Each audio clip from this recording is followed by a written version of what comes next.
If the stock market does not go up from here, it would be the first time that has happened since the S&P 500 index was created. Hello, and thanks for joining us for this week's fastest 4 minutes in finance. I'm Scott Inman. The S&P 500 index has hit two new all-time highs in the past 2 months, and the market has certainly been on a tear now for 3 years. Since the lows of October 2022, the index is up more than 85%. Anytime you start talking about all-time highs and that kind of growth, it's natural for investors to worry about a pullback or even a bear market lurking just around the corner. Well, that's not likely to happen, at least not in the very short term.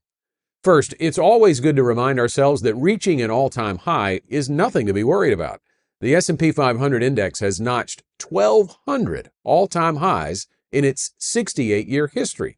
That's an average of more than 17 a year, or about one every 3 weeks. Secondly, as we enter November, a key piece of historical data caught my eye this week. Here's a look at a chart from Brown Technical Insights.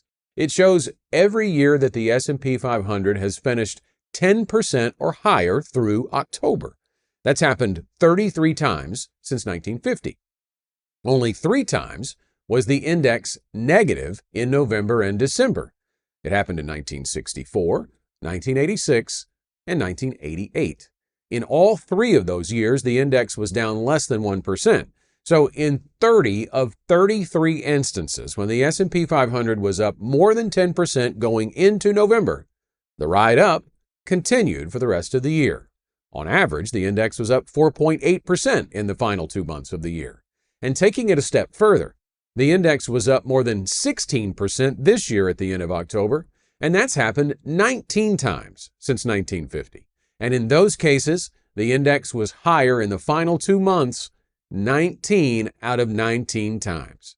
So it would be unprecedented for the market to not go higher from here, at least over the next 2 months. And of course, we preach all the time on this platform that we should never make stock investment decisions based on the short term. This information just serves as a reminder that just because the market is on a great trajectory, it doesn't mean it won't continue. And at the same time, we have to prepare our mindset that when the market does pull back, or even when the economy sinks into a recession and the market drops even more significantly, that it's not time to jump ship. Equities are long-term investments used to reach long-term goals. Want to become smarter financially in 4 minutes or less?